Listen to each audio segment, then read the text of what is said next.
शिरोळ तालुक्यातील औरवाड नवीन पुलावर झालेल्या दुर्दैवी अपघातात एक दुचाकीस्वार जागीच ठार झाला। ही घटना बुधवारी 11 वाजेच्या सुमारास घडली। मिळालेल्या माहितीनुसार आयशर टेम्पो औरवाड दिशेने जात होता।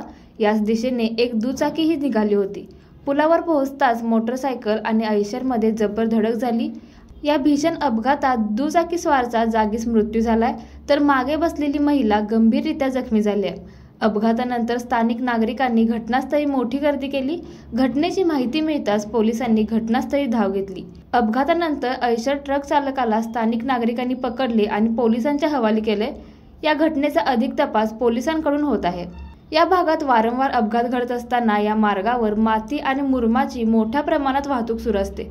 त्यामुळे प्रशासनाने रस्त्यावरील सुरक्षेसाठी उपाययोजना कराव्यात, अशी मागणी नागरिकांतून होत आहे।